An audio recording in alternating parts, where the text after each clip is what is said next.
And we're live, Steve. Steve, we're live. Hey, why do you fucking play with your camera? You're like a fucking kid. You get a new thing and you got to fiddle with it. New? I've had this thing for 2 years. I just started using it for this. I think I'm going to get you one of them fucking fidget spinners for the show. So you keep from just fucking doing all this other shit that you do. Did you turn your phone off? I did. Fucking good. Because if I hear that ding from your goddamn eBay, that's the shit right there. You still on there selling, Steve, on eBay? Shit, it's how I make a living, man. Nice, man. God bless. Loving it. And I had a fuck of a day. No, I hear you on that. Yes, I've been waiting to hear about your fuck of a day. Dave Harrington. Hey, Dave. I'll get into it, Steve. I'm trying to fucking get situated here. It's been a fucking situation, Steve. I mean, I understand.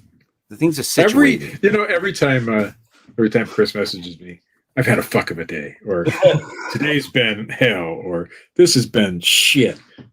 Every fucking time. I don't message you with that every time. That's pretty negative. There are sometimes I message you with like well-to-do conversations. Nice. Let's go back and check.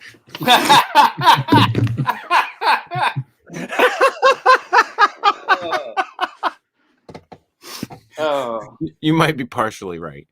Not every time. You're right. That's good. I needed to laugh today. Thank you for that one, Steve. I'm always good to laugh at. Let's get right into this fucking shit. You're about to witness the strength of creep knowledge.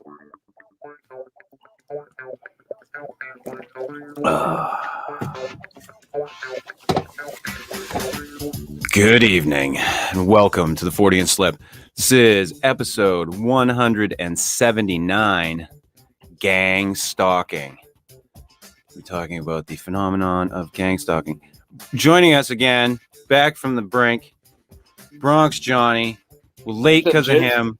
Sorry, proving that people that believe in immigration are just the devil. The contractor literally showed up when I popped on in the contract. I'm like, yo, you like 5 hours late, dude. What did they have? One of those fucking time situations there, like fucking Spectrum, where they're like, we'll be there between 2 and 7 p.m. No, because I had the guy over. I'm like, yo, what's it look like to retire the bathroom? Cause I'm taking over my grandparents' room and stuff, so I'm gonna get the bathroom. He's like, oh, we got to put fiberglass, but I don't know if that's actually a shower. I'm like, dude, water comes out of it. You soap up in there. It's a shower. It has a glass door and everything. What the fuck are you talking about? Fiberglass in a shower? That's what he said. I was like, look, I don't know none of this shit. It sounds a little sketchy to me, but you know what? Let's just talk about painting the room then. How much you charge to pay? Maybe it's a fiberglass surround, but behind that is sheetrock stuff. Yeah, I was like, what do you? I was like, sheet of cement. Yeah, I was like, all right. I was like, all right. Yeah, they put that blue board shit in the bathroom because it's fucking mold. Nowadays it's like a sheet of cement. It's like a drywall sheet.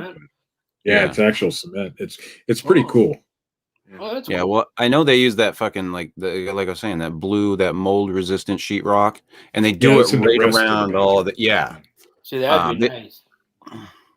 But I had a fuck of a day today.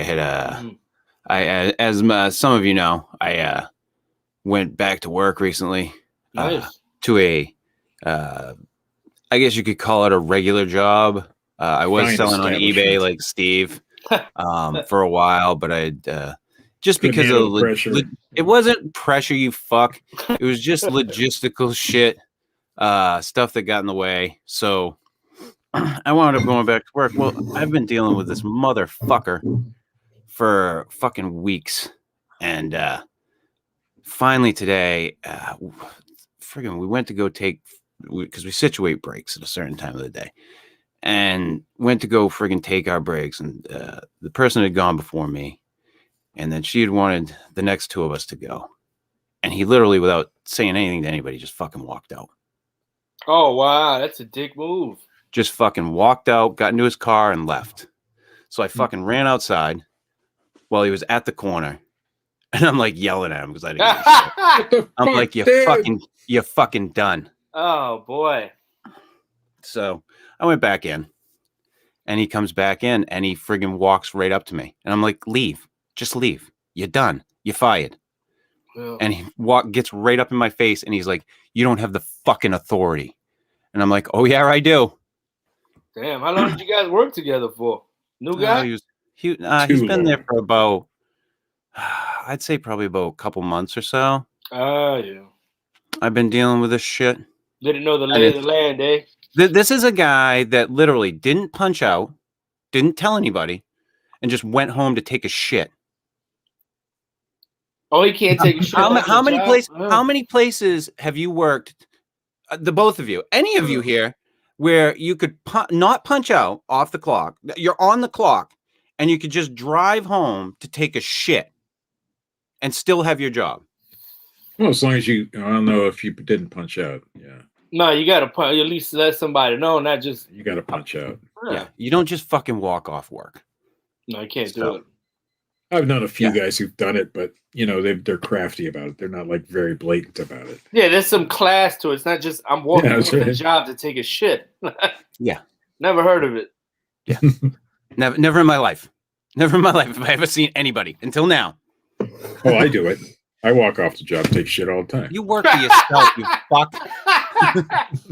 Oh God. I did it. Well, I never actually left an establishment that I worked at. I've never done that. Never. I think I walked off a job once in my life. It was just a horrible job, though, and I'd only worked there for like one day. I said, "Okay, fuck this," and I walked. But and I left at lunchtime. But it was so obvious that he wanted me to fucking swing on him or push him or touch him, and I'm not fucking stupid enough. I just sat there and looked at him and said, "Go ahead and fucking do it." Yeah. So the question is, do you have the authority? Oh yeah, he's fired. Oh damn. Oh yeah, he found out I do have the fucking authority, and I knew I had the authority a fucking week ago. Why didn't you do it a week ago? The only reason he had a job was because of me, because I was asked to give him a fucking chance. Oh, it was a record. Oh, that's the worst. Yeah. Oh, I was, and I said to that person afterwards, I said, the next time I come to you about somebody who is a fucking problem, listen to me. Yeah. Oh, you warned him that wasn't gonna work out. You knew off the bat. Oh, I knew it was gonna happen. Fucking damn. Like over a week ago. Over a week ago, I knew it was gonna happen at some point. It's almost like he was looking to get. He wanted a confrontation with me. You could get unemployment if you fire him. If he quits, he's not getting shit. So that might have been the scam. Whatever. I don't care. Yeah. We shouldn't have to deal with that. No, because definitely not. Your company can go and say, "Hey, he walked out the job. That's why he got fired." Oh, they could deny. I figured like if you got fired, barring like it wasn't violent, you'd probably just. Hey, I'll tell you what. If unemployment wants me to sit in on the hearing and explain to them, why that he doesn't work for us anymore, I think it'd get. I'd be more than happy to take time out of my day.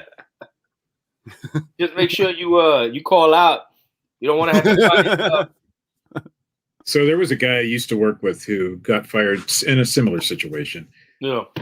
And my boss was so fucking lazy about it. He didn't show up to the hearing to deny So he got his unemployment, even though it was blatant. It was so obvious that this guy should not get unemployment. But my boss didn't show up.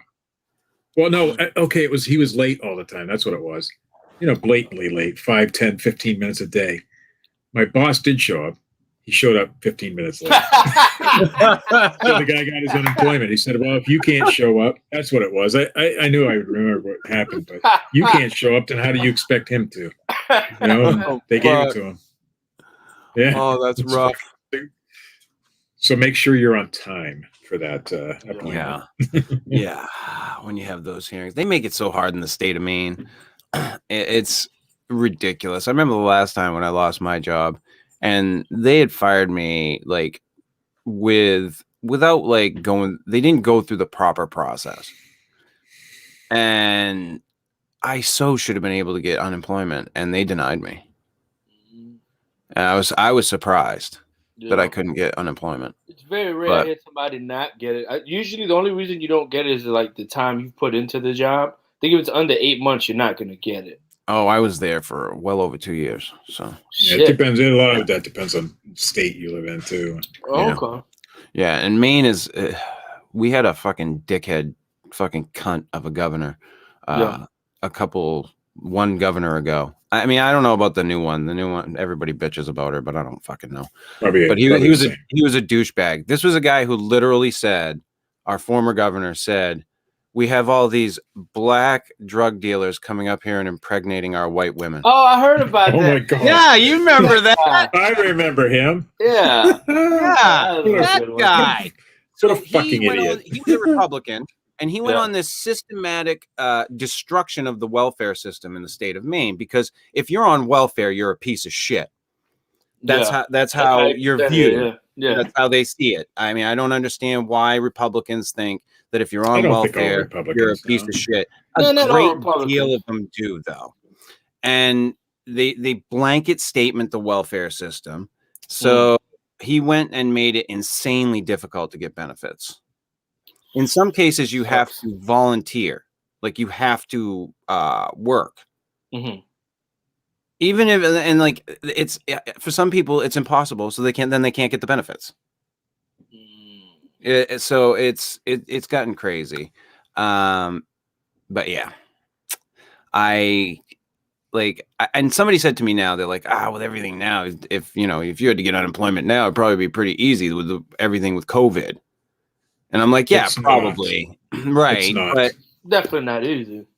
Yeah. So I'm not looking to get unemployment. I fucking go to work. I don't give a shit. My friend's cousin owns a pizza shop. And, I went in one day to go pick up. This guy had a whole meltdown. He was like, oh, the pay is shit. We're frontline heroes. He like legit in front of customers. We're frontline heroes. You should give us another $10 an hour. I was like, I don't know what the fuck's going on, a pizza guy? Pizza guy is a frontline hero? He wouldn't even, so the guy, I don't know if it was his friend or God bro, whatever, but the guy only had to ring up the register, pour cola, and cut up the pizza. He didn't even cook the fucking pizza. My hero. Deliver pizza. Not all heroes wear capes, Johnny. He's probably in the Pizza Guy Hall of Fame by now. Yeah, I'm like, what? So I'm looking at it, I'm like, oh, you know what? I walked into something, I guess, but... Listen, what you don't know is when your back's turned, that fucking goddamn pizza thing is his shield. He's fucking Captain America. Well, no, that pizza stone. But he, brings up the point. I was like, I didn't think of it. He was like, I'm cutting that pizza. I can cough. I was like, what the fuck? So my boy was like, you know what? You're right. I didn't know it was bad for your health. You're fired. I wasn't even there. I think what my boy said, he was there maybe 3 weeks. The guy actually tried to file for deployment. He didn't know how any of that shit worked. And you can tell the guy never worked before. I was like, that's nuts. So I've noticed that people who call themselves heroes are rarely ever heroes. It's like people that say, yeah, I'm a humble guy. Like, no, you're not. I'll tell you that. Yeah, no. It's like the guys that do open mic, they were like, oh, I'm the funny guy at the office. They're like, oh, this guy's gonna kill tonight. Sit back and watch this stuff. Yeah, let's oh god, you know what I watched last night and I hadn't watched it yet was the roast of Kevin Brennan. I haven't seen it. Oh my god. The fucking big shit that Mike Bichetti takes. It's pretty rough. He murdered him. Was it overly personal? But you could tell the comics just loved it. Well, that happens. But I hadn't sat down and watched it. I love the comics that were on. The one I always heard about, but I've never seen, was the one that Chevy Chase that said it's brutal. Nobody on that day knew him, and it was. I've never watched that one. Steve Warren wasn't there. I don't think Martin Short was there. But they just had New York comedians that he'd never met, and just the most horrible thing. Oh, just squirming. And after that, you didn't see him so much. Yeah, that's rough. When roasts go bad, that's what they should do. When fucking roasts go bad. Yeah, those get ugly real quick. It goes from funny, whoa, this is weird. Well, I mean, here's the thing: the old roasts, like the Dean Martin roast, those people were all friends. Yeah, but you also notice those guys are dressed in tuxes and stuff, and like, Right, but they were all friends. They weren't the pot shots that they were taking at each other. yeah. Like it was all in fucking fun. A lot of these roasts that they do now, they just take somebody and then take a bunch of known comedians, shove them up on the dais and say, "Here, roast this guy or girl or whoever." It's like a gang rape kind of, but just with words, and it's terrible sometimes. It's not that good. It could be. It could be. Yeah. And sometimes it's a wanted gang rape. Because a lot of those people that do those roasts and sit up on that dais as the person being roasted want to be there. That's true too. So they're fun. I like them. The Rich Voss roast, I like that one. That one's hilarious. Good, yeah. That was good. That one makes me laugh. But yeah, we'll get right into some of this shit tonight. Did you did you get to watch that? What I sent you there, Johnny? Not at all. Well, you didn't get to? Okay. No, I read up on most of it. Couldn't watch it. Okay. I wanted to see where I'm much homework as I do for the show. Sorry, man. Steve doesn't do much. It's crazy. All right. Well, we'll get into the first part tonight. Steve. Yeah. Do you have any news? Yeah. Okay. What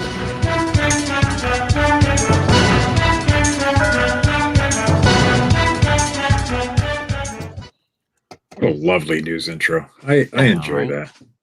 No. BBC.com. Scientists finally. Oh. I don't know.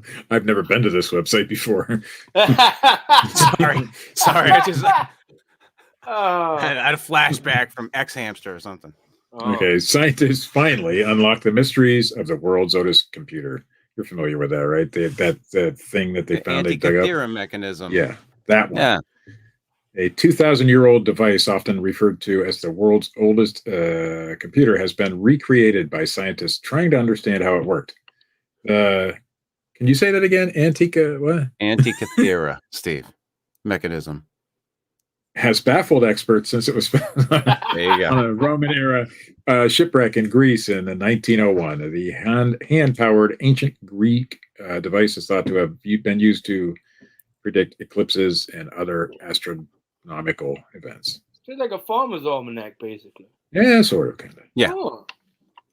The back of the mechanism was solved by earlier studies, but the nature of the complex gearing system at the front had remained a mystery. Scientists from the University College London believe that they have finally cracked the puzzle using 3D computer models. They have recreated the entire front panel and now hope to build a full-scale replica of the mechanism using modern materials. Yeah, they understand how it all works now. Yeah, which is cool. They don't tell us though. They don't tell us anything. Well, they're not going to give you the fucking specs, dude. There'd be dudes 3D printing Antikythera mechanisms everywhere. No, what can you do with that? That's exactly what are you going to do with it? Harvest Moon is coming. From what I gather, what it did is it allowed them to be able to position where heavenly bodies were in the sky based on certain reference points, so like or whatever. GPS kind of thing, right? So they could basically like put in like it was a computer basically, but it was an ancient computer. So it's some interesting shit. Like what some of these fucking ancient civilizations were able to do. I mean, when you look at like Puma Punku and Göbekli Tepe, these huge monolithic structures that make human civilization just go way back in time. Like they make everything even more ancient.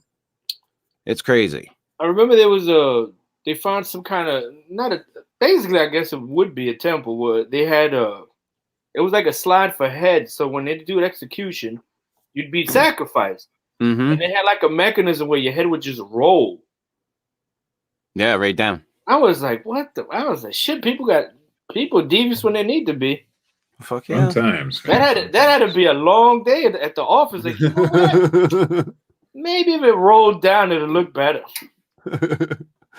You imagine being on that fucking board? So what do you think we should do? And then like the worst part is you're looking down before they cut your head off, and you know it's coming. It's just like, oh, you get to watch it cook. I figured by the time you hit the ground, you can still see stuff once they cut your head off. It's like the What chicken. if you Oh, see yeah. it while your head's rolling? Yeah, that's all it is. It's like a GoPro cam, but it's your head. You got to see all the other heads down there just before your head gets cut off. That would suck. It's like that scene in The Big Lebowski where they filmed inside the bowling ball. Yeah. All right. NewYorkDailyNews.com. A man killed his wife and then propped her body up on a sofa so she could watch the kids open Christmas presents. No way. Wow. Timely news story here. For A man Christmas? Oh. a man propped his dead wife on the sofa, stuck sunglasses on her face, and then Fucking Weekend at Bernie's styled that shit. had their Oh, children man. open Christmas presents in front of her body, prosecutors say. Well, Daddy, wait a minute, mommy smells funny. those are his kids, though, right? He's not the stepdad and shit like that. I think they're his, yeah. He is a stepdad. Yeah. No, I don't know. William Wallace of Anaheim, California. That can't. Oh man. Anyway, he allegedly murdered his wife on Christmas Eve in 2000. I don't know why we're getting a story from 2011, but then That's tried still- to pretend she had fallen into a glass table and shattered it. He told the kids that their mother had gotten drunk and ruined Christmas. Wow. Wow, that's got to be Holy worse. fuck! He murdered it twice. The kids think moms are drunk; they can't hold her boobs. Like she's bleeding all over the couch. That she's fine. Hey, Nah, she's what's good. What's that big box over there, man? It's like I was like, it's all covered in blood. The gift's all covered in blood. That's terrible. Oh, here's the Just best wipe part. that off, kids. Here's the best part. It gets better. His wife, Zazelle Preston, 26, had been studying to become a domestic violence counselor. Oh, jeez. She and her husband had gone to a neighbor's Christmas Eve party that fateful evening and argued. He had already done time for beating her in the past. Jesus.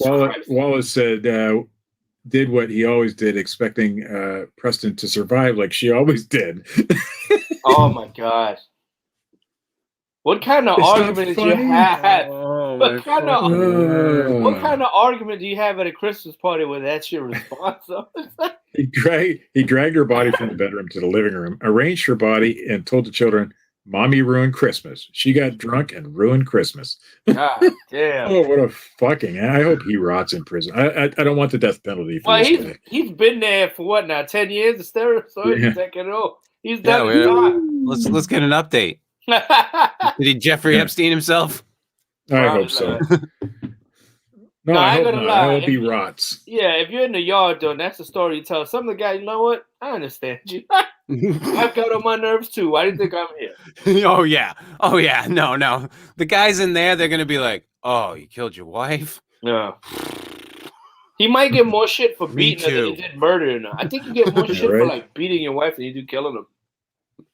I think he'd get more shit for propping his wife up on the couch and then making his children do that.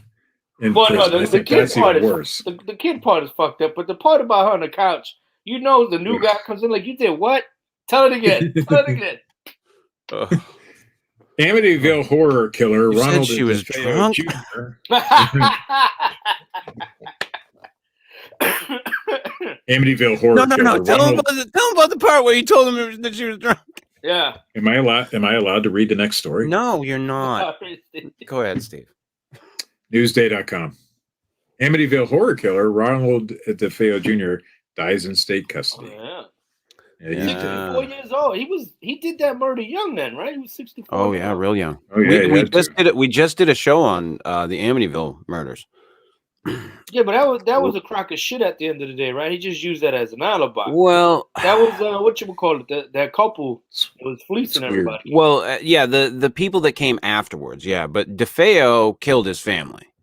Well, that's the story. There are some Or his theories that sister. it may have been his sister and that he came home and found her and then killed her because Katie, wasn't she arranged differently than the others or something? Yeah, and hers was way more brutal than the other ones too. Right. Her death was way more brutal. So there is a theory that she killed everybody, Yeah. and then he came home, found out, killed her, and took the rap for it.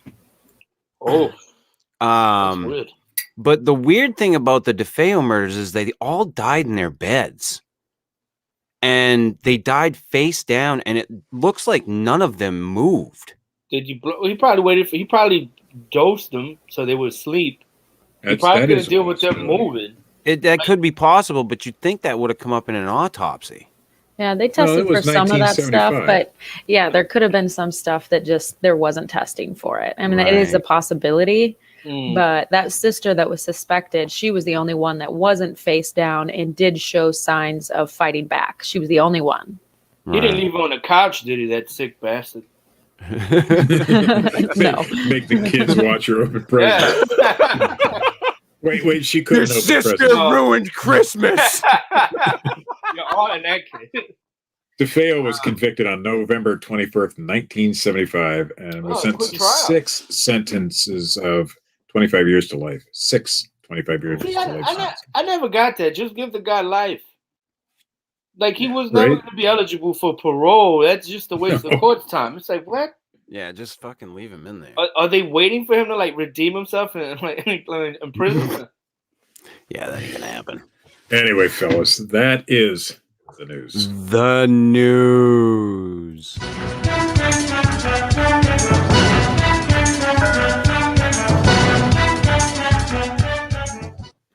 Yeah, just a bunch of cheery family stories there, eh, Steve? That's what we go for. And very timely stuff, too. One from 1975, one from 2011. Hey, he She's just all died. right. No, that it was Well, I timely, get that, Steve. but He come on. just died. I'm sorry If that you have any DeFeo merchandise, you might want to list it on eBay. now's the time. Yeah, that's such a Yeah. weird market, too. Like, those guys make so much money after they die.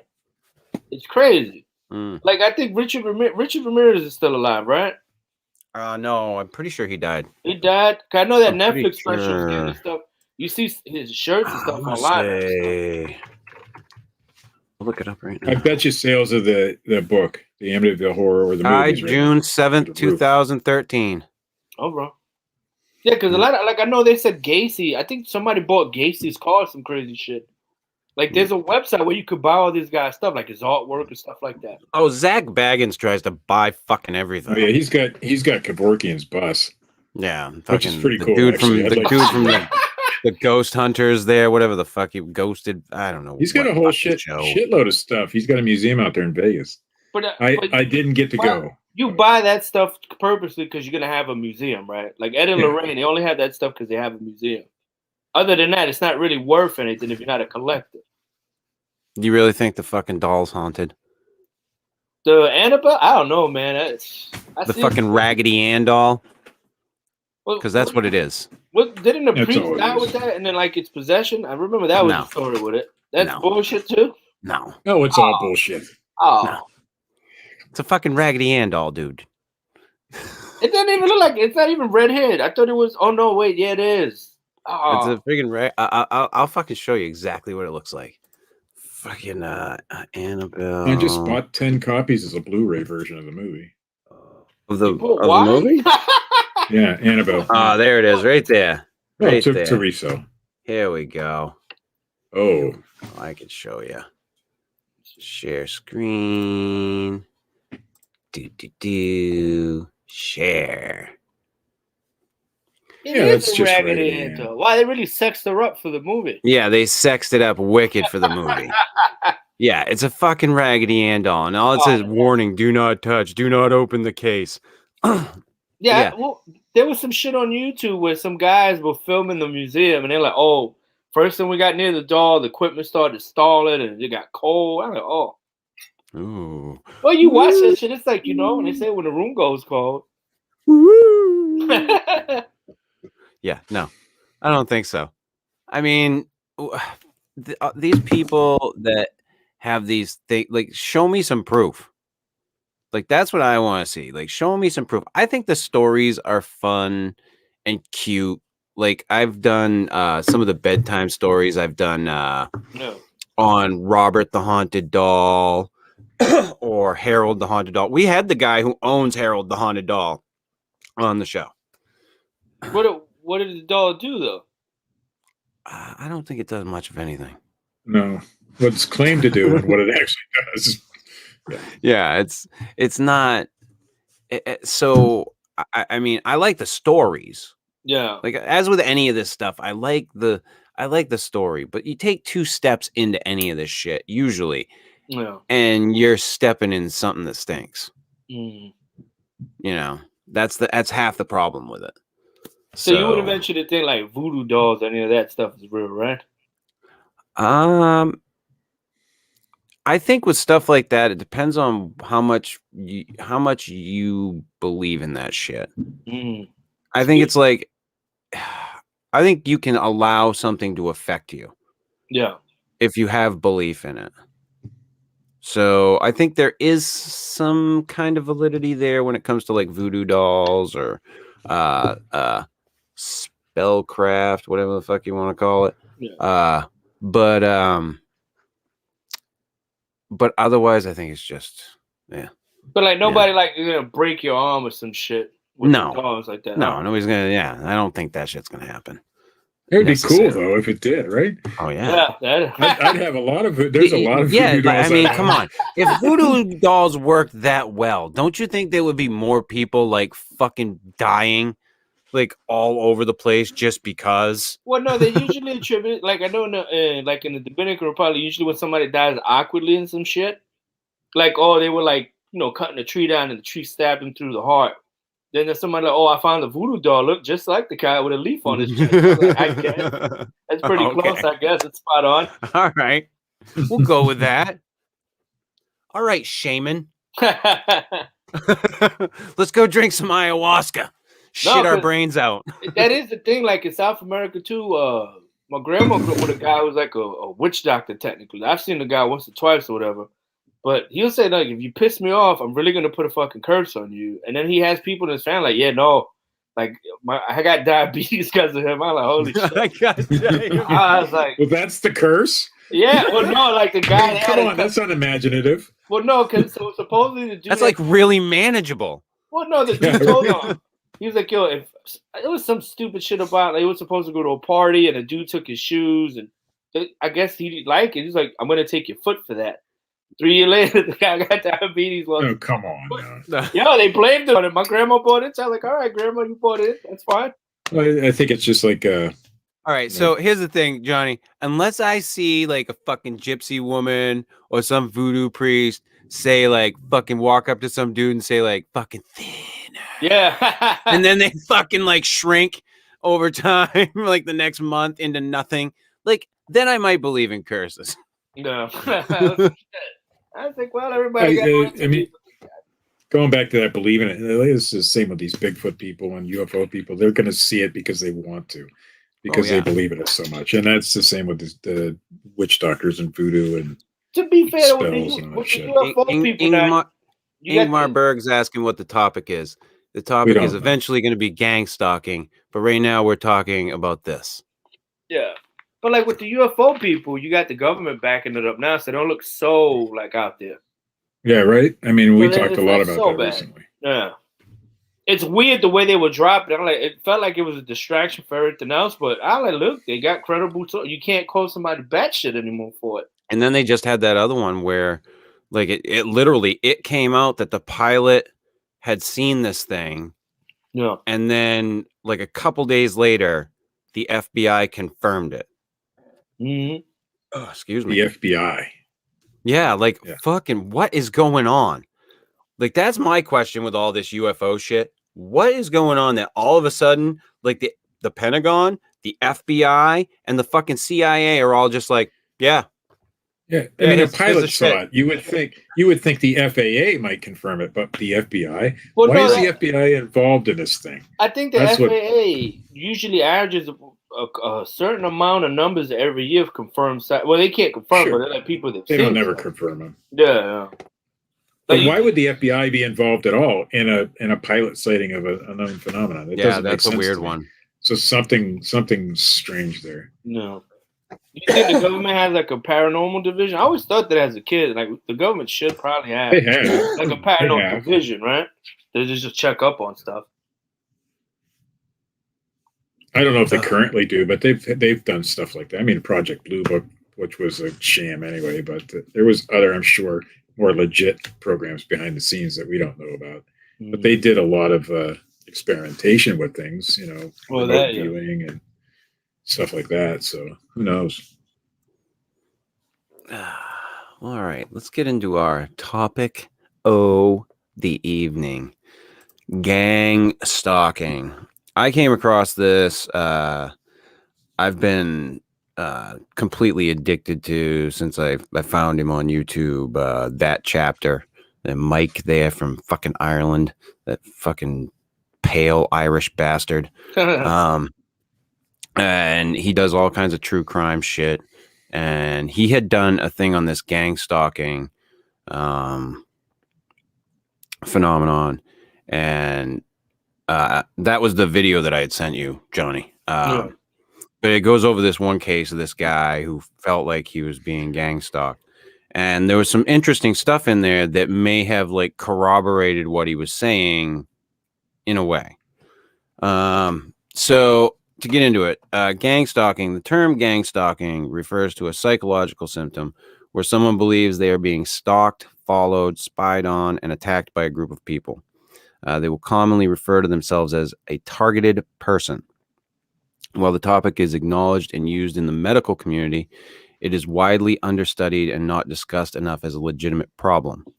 Real stalking by a single individual is a dangerous real-world problem. Legal restraining orders are issued every day in this country and around the world because of an ex-lover or an over-obsessed friend. Yeah. I think we've all seen something like that. Yeah. But that's not what we're talking about here. This is an extremely specific niche topic that is fairly new in our human history. Gang stalking didn't become a recognized affliction until the early 2000s, sometimes also referred to as domestic terrorism or community harassment. People who suffer from this affliction commonly refer to themselves as a targeted individual, or TI. They describe living in a constant state of fear and find evidence all around them of being followed and tracked by unmarked police cars. Technology is often involved in the harassment, using their cell phones, cameras, computers, televisions, and GPS to track and stalk them. They usually believe there are drones and helicopters that regularly circle over their homes. They also commonly report being zapped by low-frequency radiation waves. That one seems hokey. That was a little different. But that's a common thread there, like with people that suffer from that? Oh, yeah, with that type of shit. They sometimes also refer to a phenomenon called voice-to-skull technology, where every bodily sensation they feel, body ache or tingling, or even a gesture from another person is attributed to a malevolent intention from an outside source. It is a true affliction of suffering that often begins as only psychological but results in physical symptoms as well. Some people will eventually report hearing voices and truly feeling crazy to the point of it negatively affecting their daily lives. They often seek out help and information on the internet and find solace in the stories of other people suffering in the same way, which unfortunately only strengthens their belief in what they are experiencing. When asked who it is that is targeting them, the answer is often the police, extraterrestrials, Illuminati, reptilian shape-shifting lizard people. Oh, yes. My personal favorite right there. Reptilian shape-shifting lizard people. That goes down as my favorite. Or it's always the reptilian shape-shifting lizard people. Always. Yes. You got to be able to have that ace up your sleeve, Steve. We're laughing now, but when the government confirms it in 20 years, we're all going to be like fools. When the fucking Pentagon comes out and they like rip the faces off and they're just like, you know what? It's like, oh, yeah, shit. by the way. Yeah, rips his face off and licks his eyeball. Or MK Ultra type groups. The people who suffer from gang stalking aren't always who you would think. Sometimes it can be an educated professional, doctor, lawyer, or any successful and reasonably well-functioning individual. The TI community is extremely diverse, and in all reality, no one is immune from it. In recent years, several medical studies have been done on people who identify as a targeted individual. They test a group of 100 TIs against another group of people who are being stalked by a single individual. In each study, the conclusion has been that 100% of the targeted individuals were classified as consistent with the evidence of a psychotic disorder, and their claims of stalking can be attributed to clinical paranoia. To a person who is suffering from gang stalking, this can be extremely disheartening and discrediting. It makes them feel dismissed because it is not a delusion to them. It is a real-life horror that they are seeking relief from. They are not looking for therapy or a medication to calm their mind. They want to be rescued from them. Now that the psychological and textbook aspect of this topic is laid out, let's talk about a few of the examples of this whole fucking phenomenon. John Lang, that was the video that I sent you, Johnny, was a 51-year-old man in Fresno, California, who had documented being harassed by the police and ultimately ended up dying under suspicious circumstances. He had surveillance video from outside his home that he claimed to show people watching him constantly, and even conditioning his dog so that they would be able to attack him without the dog's interference. Shortly before his death, there was footage of a van parked outside his house. The van had the logo of a carpet cleaning business, and the man driving the van was suspiciously loitering on the street while talking on the phone, but never really going into anyone's house for service. John made YouTube videos begging people to help make his case famous so that he could be rescued from these people watching him. He insisted that he would be killed soon, and indeed he did die just 5 days later in a house fire. But the reporting on his death in the beginning was misleading, saying that he had stab wounds in his back indicated that it was murder. People latched onto the story and did research to validate his claims of being stalked. The van that was outside his house was found to be a fake business, only having an online trail of his existence after John's death, not before it. But once the police investigation was complete, it was concluded to be a suicide. Despite the initial reports, the stab wounds were not in his back, but rather were superficial, self-inflicted wounds on his chest, and the fire was concluded to be started by John himself. Despite this conclusion, because of John's documented paranoia, there are still many people who believe he was indeed being targeted and that his murder was covered up by the police, who were indeed stalking him. Were there any more other aspects of that, Katie? That one? Yeah, I mean, it gets pretty complicated. He did a lot of YouTube videos prior to his death, breaking down his surveillance videos and all the evidence that he had. Right. There is quite a bit more information out there than what I summed it up. It is a fascinating one. Yeah, I know the one that the guy on that chapter focused on was the carpet cleaning business. Yeah. That was a fake business. Like that's the weird one. Like, he's claiming all this stuff that people are watching him, and everybody's like, you're full of shit. You're full of shit. But then, like, they find out that this carpet cleaning business was fake, and any information about it online only showed up after he was dead. And it was very minimal. Even after he was dead, it was like clearly fake reviews and stuff. Like, it just wasn't anything substantial. How long was he posting videos to the day he died? Like a couple months? Yeah, I think it was a couple months. But he had been dealing with that and claimed to have been being stalked for years. Yeah. It's a weird one. That one was a strange one. I watched through that. If you ever get a chance to watch through it, Johnny, it's pretty interesting. Yeah, I'm gonna check it out. But yeah, and it's what got me like looking at it. I was just like, but in some of these cases, there's something going on. But it's weird because, like you said, the guy reached out for help, and then he had viable evidence through the fact that he had the surveillance photos. Right. And, in some cases, I think that this could be a situation where it is just paranoia. And in other situations, I think that it's, there's some validity to some of it. So we do have a targeted individual in the chat. And I think that's what actually started us on this route. Yeah. Ingmar Burr. And we were rather harsh on Ingmar the first time because it does sound far-fetched and unbelievable most of the time. And I think a lot of it could be attributed to, say, paranoid schizophrenia. Sounds a lot like what my brother dealt with until he got medicated. But so, yeah. I'm not saying, Ingmar, that you are schizophrenic or that your story isn't true. We don't know.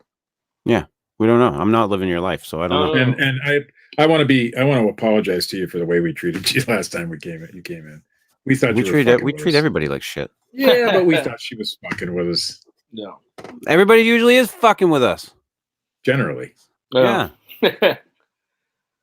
So, but I'm not above apologizing to somebody if I think I was wrong. So. But that guy that you were saying, John, you could look him up, right, and figure, has he ever tried to hurt himself, or has he been like arrested for disturbance, or anything like that?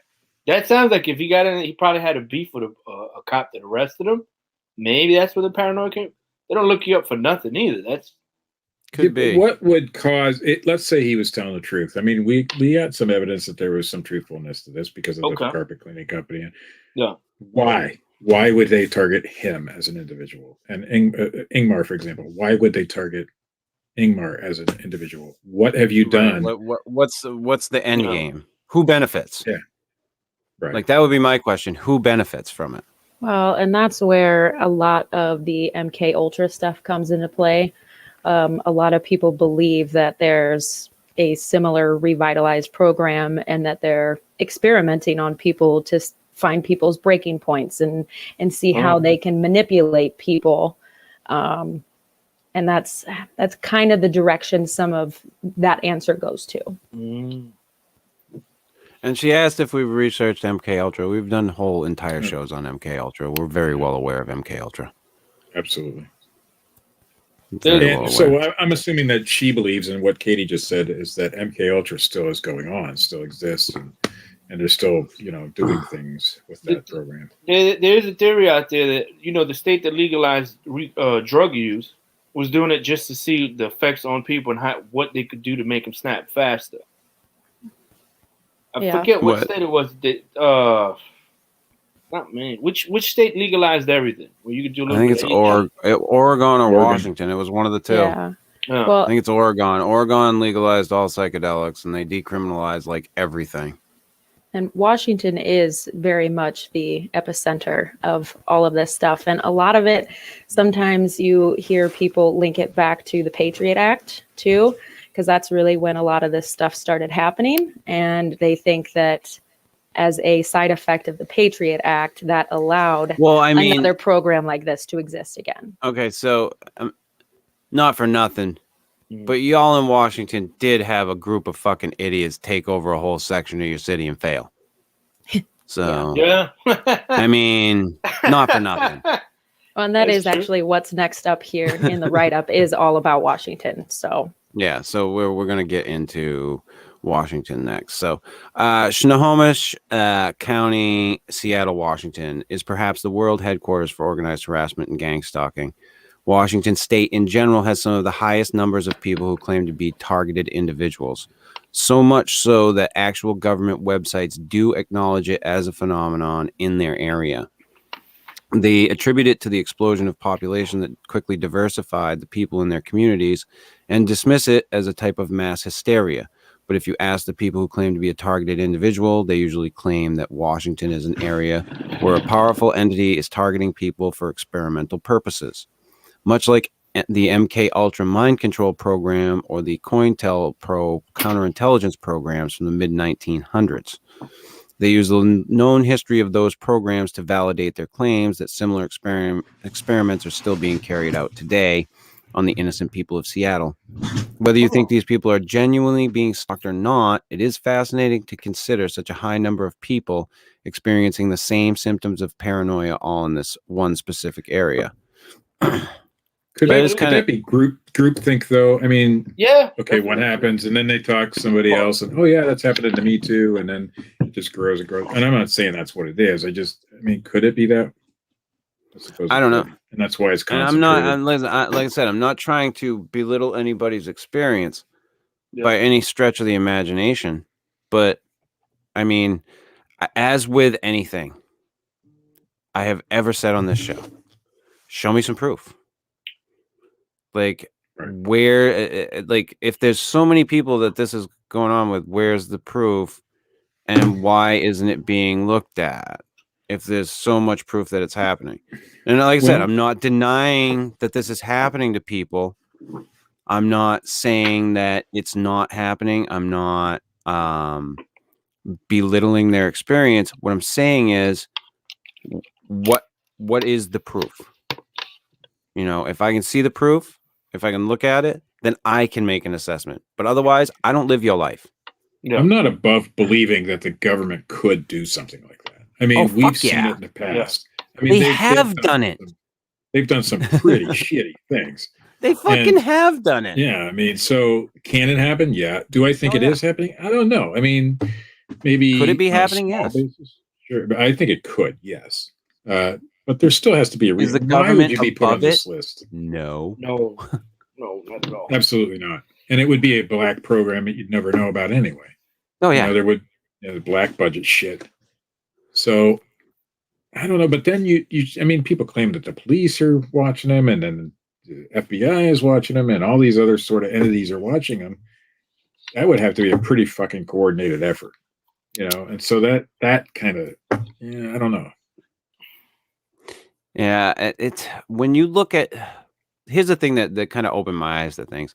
When you look at like how many people being surveilled, like what you would have to go through for information, it's a lot. Yeah, what just to surveil one person? But Like we don't have the AI ability with a computer to just have the computer, hey, surveil this person and take out all the stuff that we want for our investigation. They don't have that. Now. So they have to have a fucking person sit there and listen to all their conversations or go over all of their taped conversations or whatever, if they're being, listened to or watched or whatever. That's a lot of fucking work to be done. And I mean, the heart of the matter is, like you said before with the last guys, what did you do to get that attention? Right. Maybe you didn't have to do anything. Maybe you didn't have to do anything. Maybe it is just a totally random thing, you know? No, but to put in that much work, I don't. Well, if it's a government program to see what your breaking point is, they are purposely letting you see them surveil you, that kind of thing. Right. What happens? You know, we're trending towards a totalitarian type government. You know, I mean, it's just obvious to see. no. And maybe this is a test. You know, maybe it's to see what happens when you put people under this kind of pressure. I don't know. Well, you could always just call the bluff. Yes. You know, like start like go out there and ask the carpet guy. Right. Or what the fuck like are you doing? Or if they're watching you on your front lawn and there's no like sunbathing statutes, just fucking haul your hog out and lay down. You know, I mean, the conversation started. I'll give you that. Yeah, fucking call the bluff. Just walk up to the van like, hey, where your rugs at? No, sufficiently no rugs in your and apartment. Ingmar says that his experimental program to roll out to everyone. How many fucking people are they going to have running this program if they're going to roll it out on everyone? I think what Ingmar would say is that, you know, they could put cameras on light poles and that kind of thing. I mean, so they could surveil everyone. But who's going to go over all of it? Right. Who's gonna go through that all that massive information? She does have another point. China does. You know, they have you get a social score. If you're a Chinese citizen, you get a social fucking Black score. Mirror. Yeah. I'm sorry, I can't be doom and gloom about everything in the world. But I just can't. Yeah. Well, no, Citizens on patrol. Citizens are already on patrol. It's called this cancel culture bullshit that we deal with every goddamn day when somebody gets their panties in a bunch and fucking cancels something.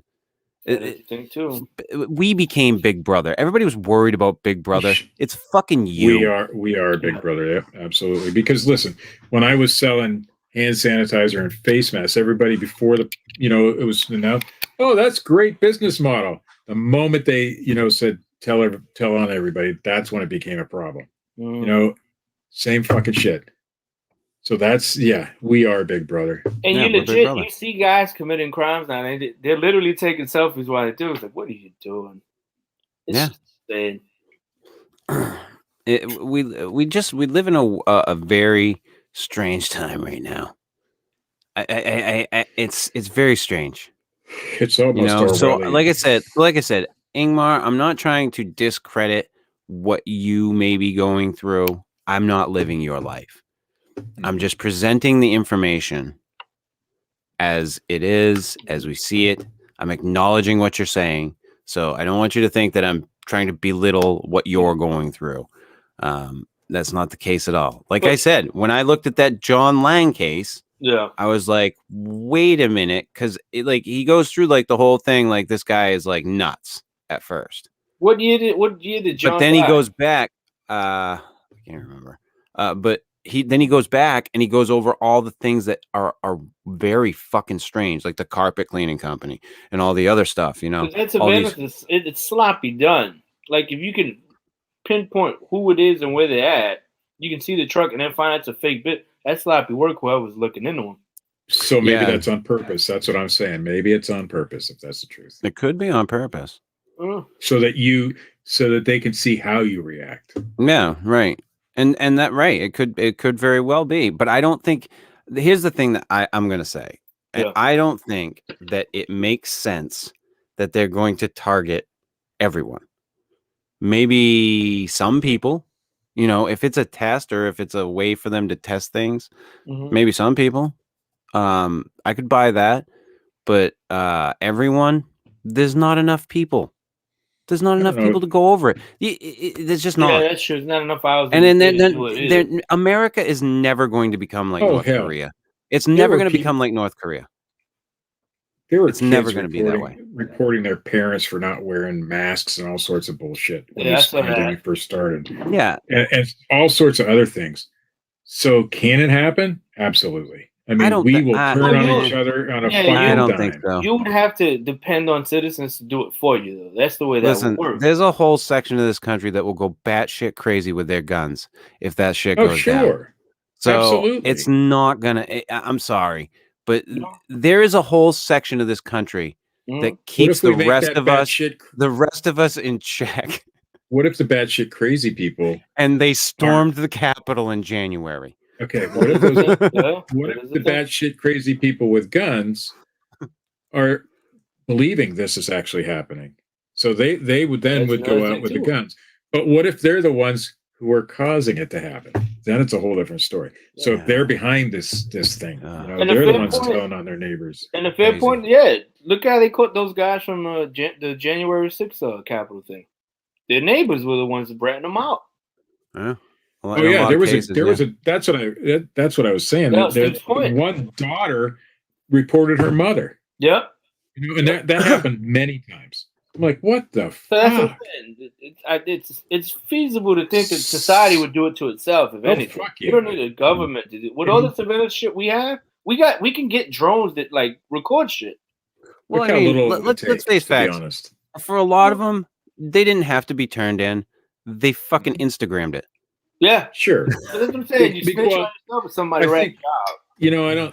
I think the people. Well, it's a hard story, but some people were there to fucking storm the Capitol. Others were there just to be part of something. Yeah. And so, you got two different groups of people. There were some assholes in there for sure. Oh, definitely. Lots of them. Yeah.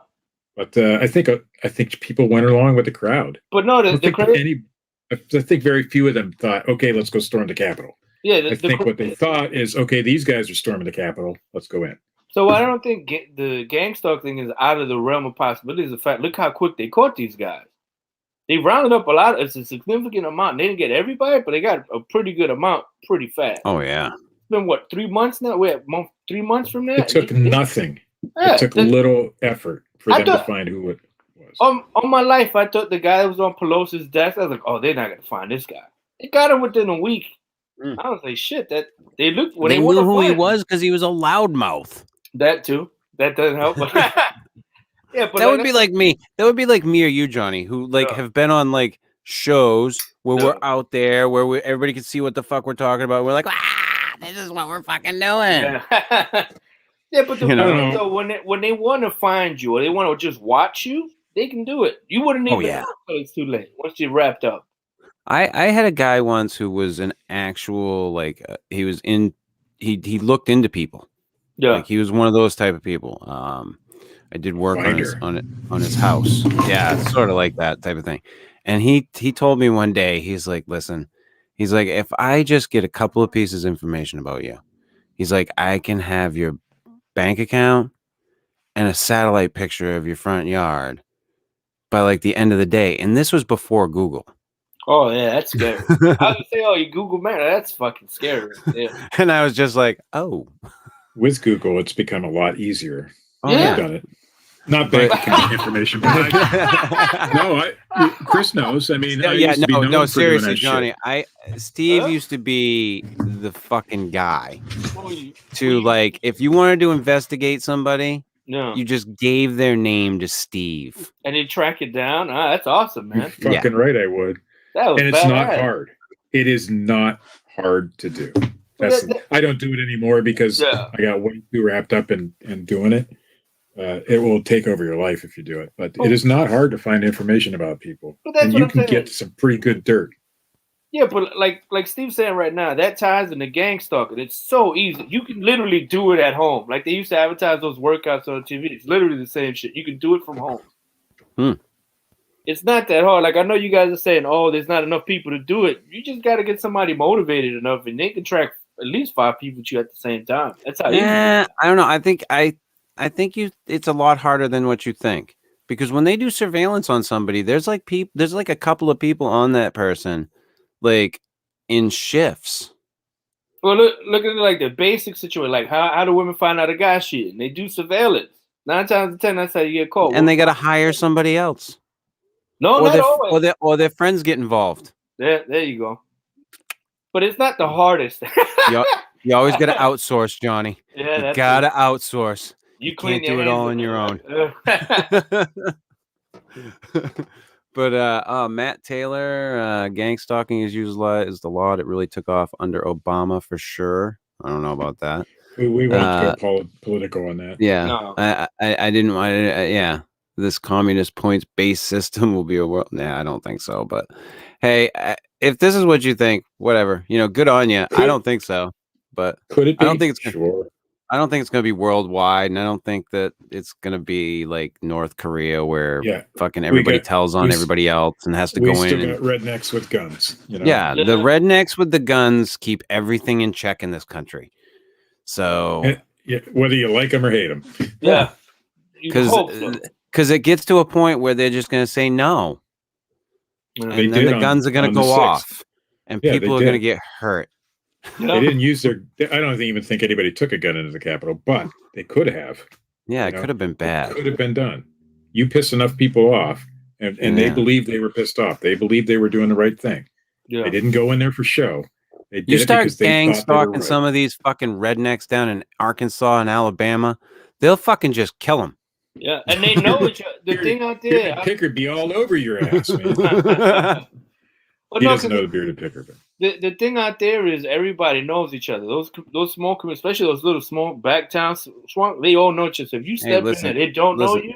It's shit. You'd have Johnny. There's a lot of water in the bayou. Yeah. Oh yeah. Yeah, no. A lot of places to hide a body down there. Yeah. You would have to do this very slowly and methodically, and I think that is sort of happening now.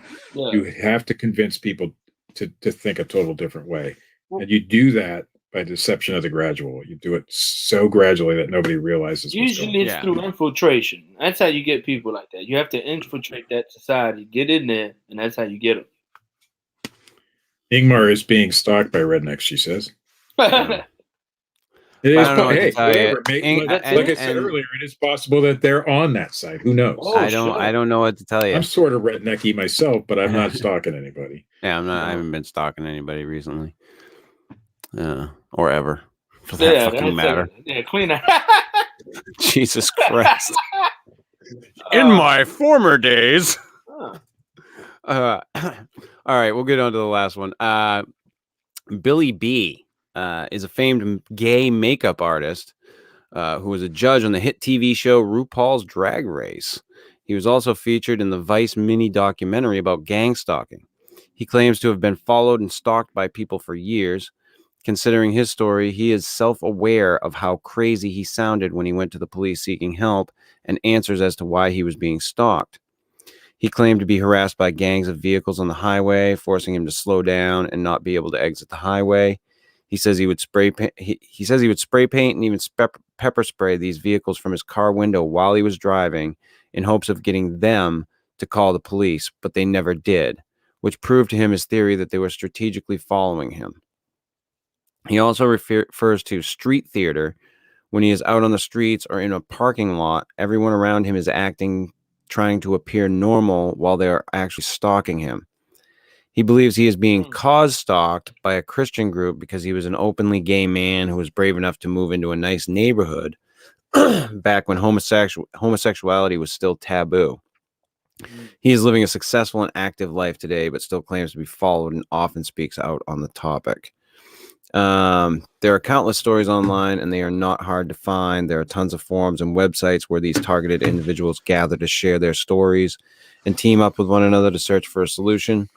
Any YouTube video that relates to the topic has many comments on it from people who are claiming to be gang stalked and wanting to get their story out. When you listen to someone talk about their harassment, you get the genuine sense that they really believe in what they are experiencing. So, you be the judge. I will be the judge. And I don't know. Like, it's not my fucking life. So, well, you think the religious part of it, that's probable because, Scientology does that stuff, right? Oh, Scientology. Yeah, Scientology is horrible about that shit. I think this case is far-fetched, but when you say, I may, but highly doubtful. I come from a Christian background. I mean, I grew up in church. And did we believe that homosexuality was against the Bible? Absolutely, we believe that. I don't believe that now. Yeah. But at that time, did we think it was a sin? Yeah. Would we stalk somebody over it? Yeah, probably. I mean, you'd have to be pretty fucking radical. Yeah. You'd have to be pretty radical. Yeah.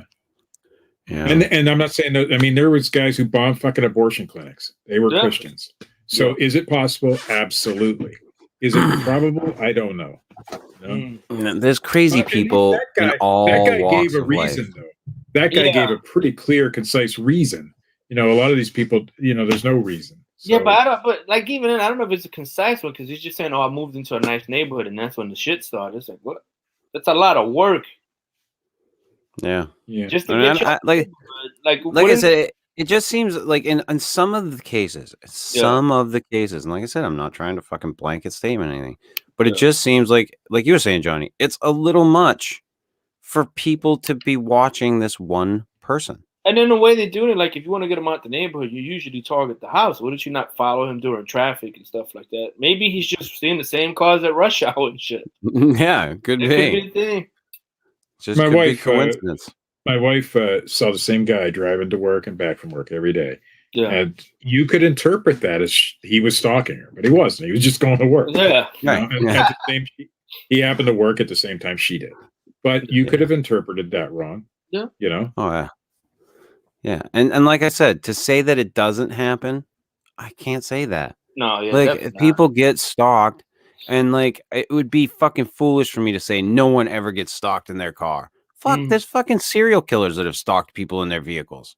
Yep. So, I mean, like, to say that, I would be completely foolish to say otherwise. And this is... It's a tough one because you have to have proof. It's tough. Like John, the first guy, had proof. He was dead. Well, he had proof. He had. I wouldn't necessarily say proof. He had evidence from his video surveillance. No. That people could look through. That he had been posting online.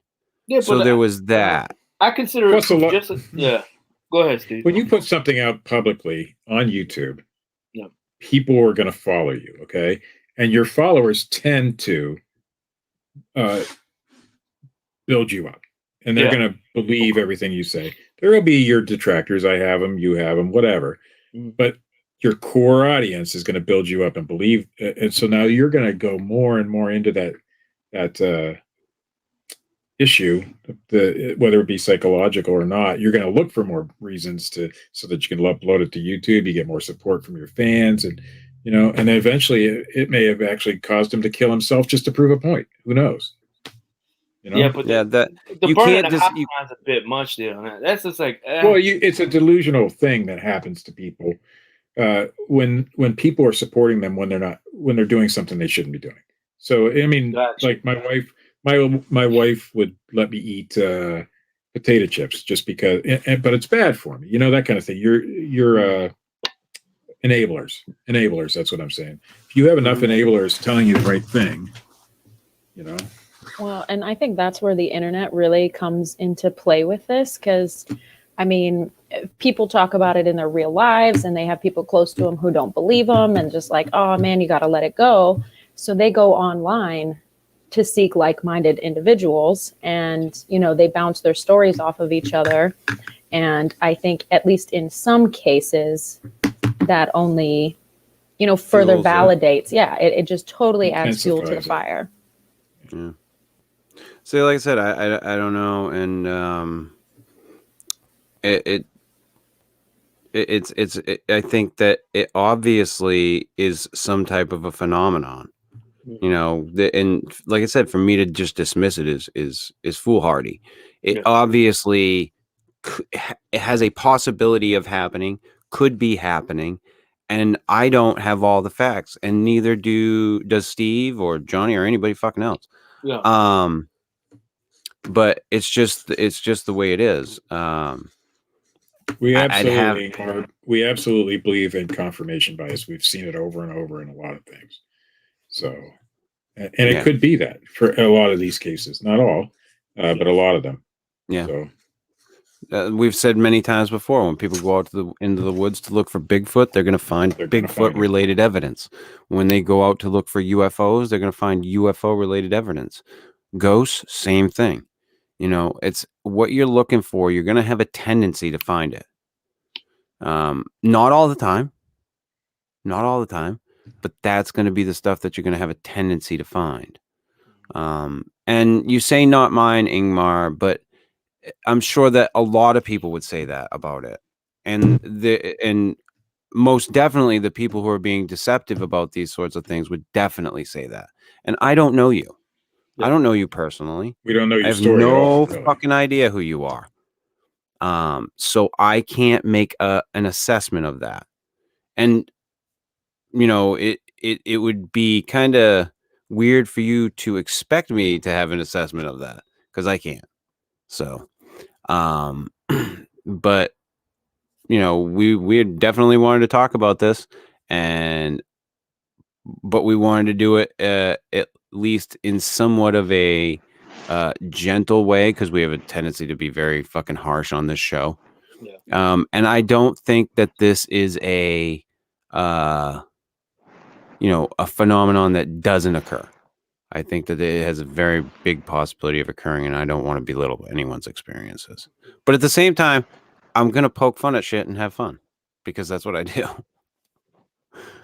So what else am I going to fucking do on a Monday night? Besides this shit.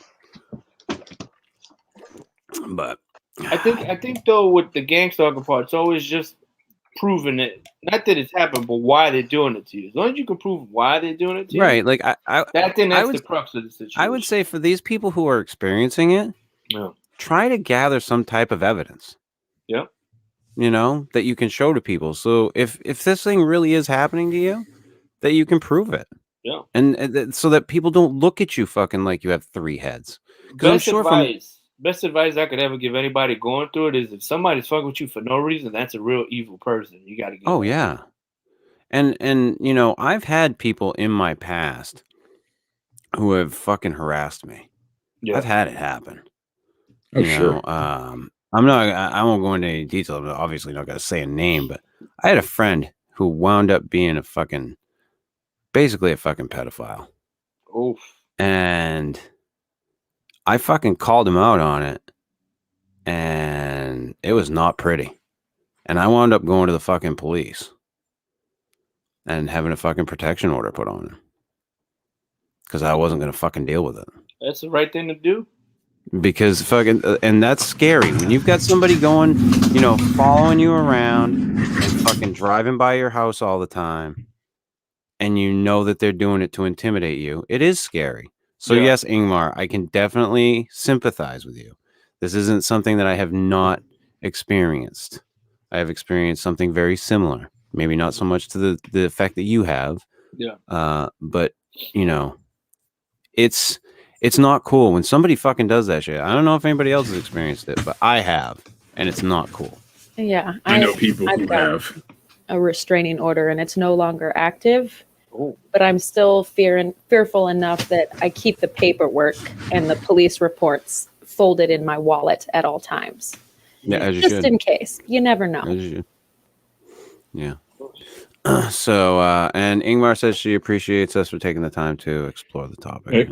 She's the reason we did. Yeah. You know? So, and we were glad to. It's, you know, like I said, I came across the gang stalking thing long before Ingmar had brought it to our attention. So, I was, it was one that was on my radar, but not one that I was like, oh, we got to do this right away. Well, we got somebody who believes they are a targeted individual in the chat. We ought to at least explore the topic, you know, and we did. Yeah. So, and I mean, I like I said, I don't know. And I'm just surprised Ingmar came back. Yeah, exactly. So am I. Like, who the fuck comes Johnny, back to listen to this show? What did you guys If you do? had- Like, was it water? No, we weren't nice. Oh. Oh, you guys. Yeah, we generally aren't. So But generally, people will come in the chat Yeah. and just say shit to pull, Right, you know, yeah. to trigger us, to irritate we, us. you know, and we follow along. We play along with it, and we make it, you know, a game. No, Steve, don't And- say you were triggered. That's a bad word now. Don't say you're triggered. Right? Proud you up. I'm gonna go find my safe space now. Jevin says, if anyone found me interesting enough to stalk, I'd have a friend. Yeah, you would, Oh. Jevin. I'm sure you push them all right away, you fuck. Yeah, and I feel the same Shadow way. Mick. Sometimes I wish somebody would stalk me. I mean, Nah, that shit is not fun, dude. Like when you go somewhere and they're there, that shit hits you. It's like, well, I'm pretty what do you do sure. now? I'm pretty sure the reason I got the name the Sweetwater Legend was from a stalker back in the day. I'm pretty sure that person was stalking me, but I don't know. Well, if So, you go back and read some of the chats, holy lord! One last thing before we fucking wrap this shit up. Is it still fucking Escape from New York down there, Johnny? it was bad. Like my wife and kid recently got here. I finally got them here. Right. We're gonna do that. We got here in February, just before Valentine's Day. First day we went outside. I was like, all right, let's go to the supermarket. And there's There's some guy crackhead. with a machete running down the road. No, fucking closer. There was a guy, and he's always in front of the store. He's always high or he's fucked up, and he smacks himself or he's punched the wall before. I've seen him do that. We But, got, like, I we got a live in lady a- like that. Yeah, you know, and she's seen that over there in Ecuador. It's not, fucking Candyland over there neither. But first time I saw the dude actually break a bottle. He broke a fucking a Malta bottle or beer bottle. I don't know what it was. Broke it. Took a piece of glass. While we're walking by, just started cutting his face. I was like, oh shit. Holy shit. Yeah, my wife was like, I like, yo, just don't make eye contact, look down and keep going. Like my stepson said, he's like, oh wait, no, don't say shit, just keep walking. Don't I That's have like- to teach that's- them. Clearly, that's a like- disturbed That's individual. Florida man shit. Yeah, no, the cops showed up, I think, because I heard the sirens and an ambulance and shit. I was just like, we're not sticking out. Like the two things I told my family: once you get here, don't make eye contact and just keep moving. Don't stop That's for sad, shit. though. It's Yeah, pretty sad that you got to live like that. yeah. And Sorry, we man. went up to Boston a couple weeks ago to visit family. It's so much different up there. And like you get to an age, like I got a baby on the way now. So you think about it. It's like, I got to do a little bit better with money and stuff, but I got to get them out of here. It's not a good way to live. Boston. It's so Oh. different and so much more racist. The part I've been to, I haven't dealt with it yet, but it's anywhere you go, you deal with it, and you deal with it. I love that I'd line. suggest- I love that line I- in The Departed. You're a black guy in Boston. You don't need any more help from me to be completely fucked.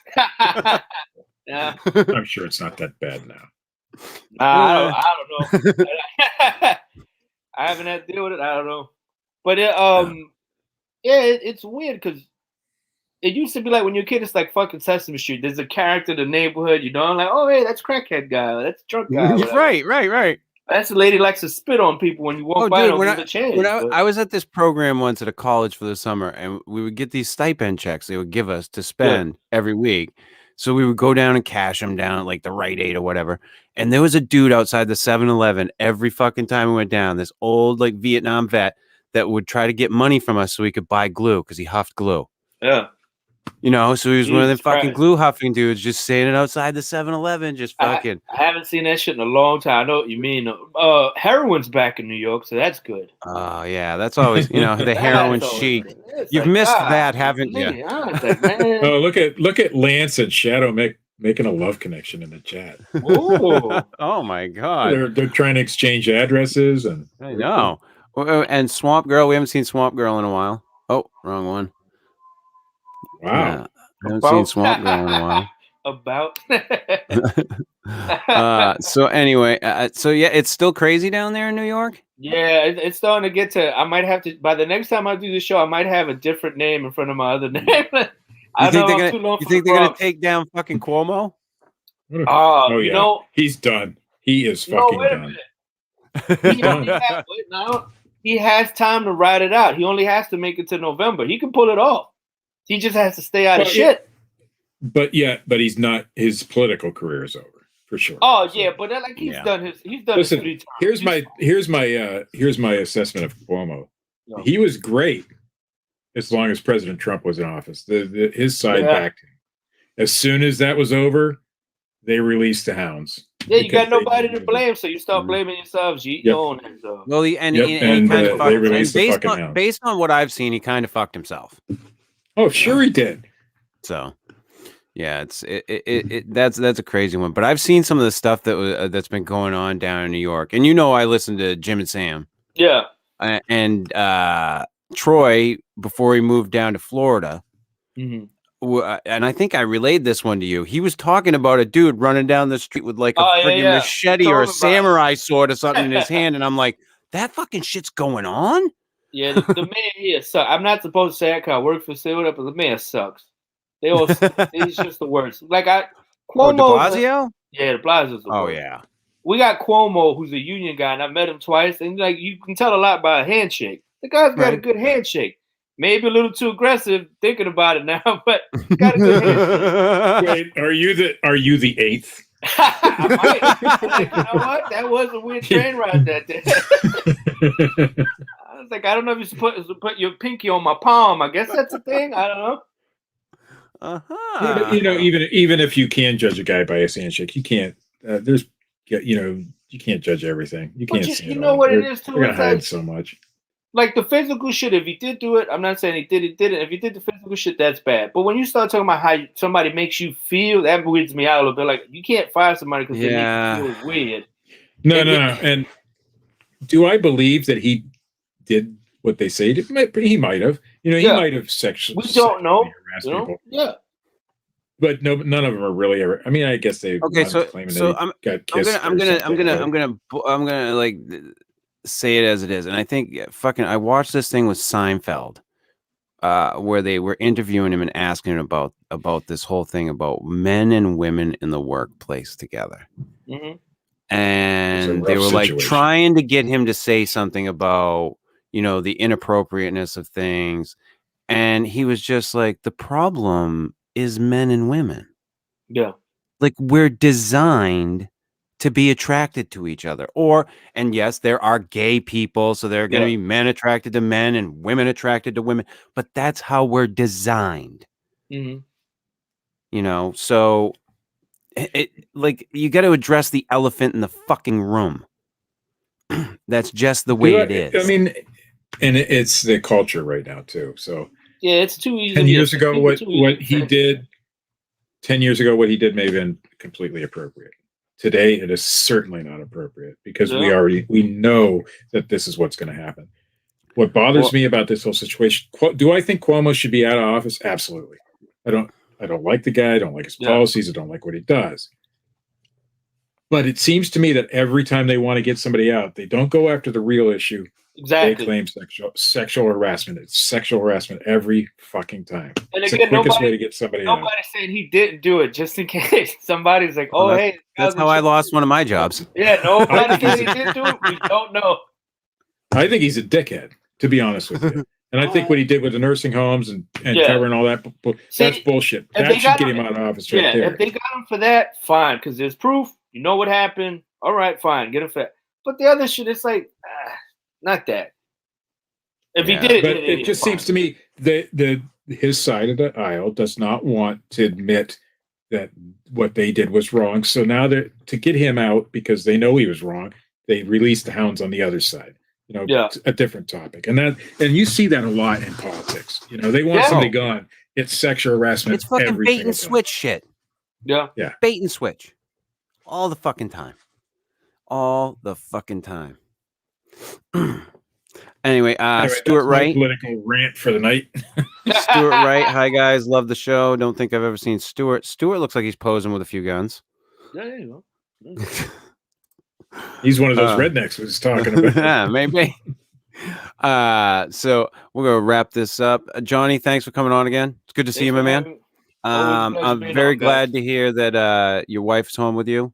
Appreciate it. Thank you very much. How long before the baby's due? Baby's due in 2 months. 2 months. Holy shit. Yeah.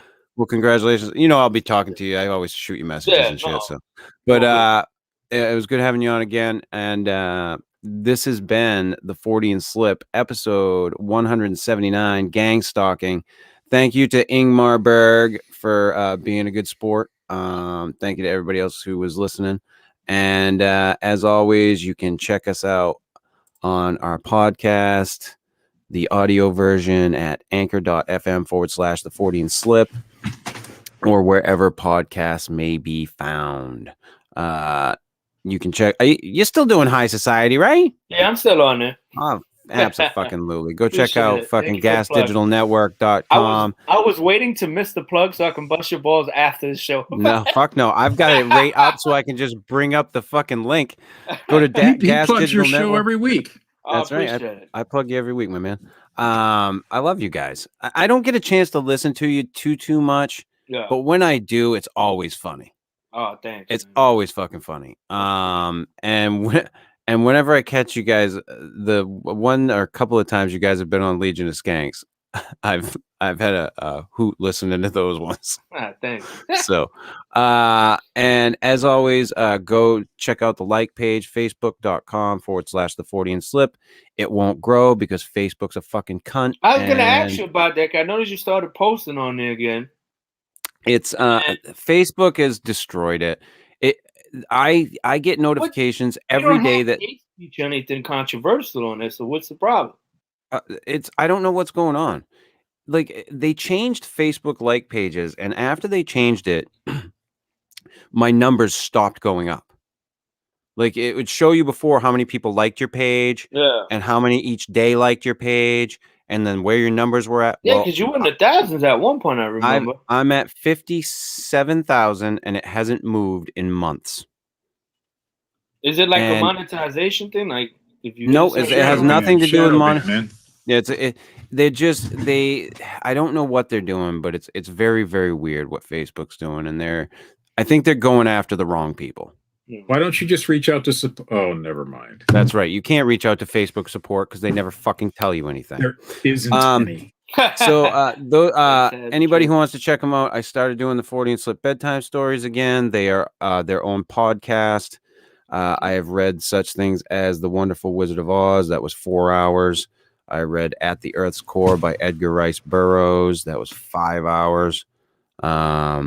I've been reading a lot of Lovecraft. I just read The Color Out of Space the other night, which was fucking fabulous. I have never read it before, and it is fucking great. I've been reading a lot of Ambrose Bierce, Lovecraft, Grimm's Fairy Tales, and Edgar Allan Poe. I'm going to add some Sir Arthur Conan Doyle into there and some few other things. So anybody who's into that type of shit, I read it all live. So all my fuck ups are in there. And I, have a little banter before or after or in my little breaks whenever I fucking stop. So there have been a lot of people who have really liked them.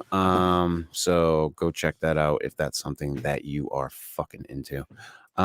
We will be back next week with Melanie Kirchdorfer from the Unsolved Mysteries episode, the Berkshire's UFO, case. We're going to do a more in-depth interview with her.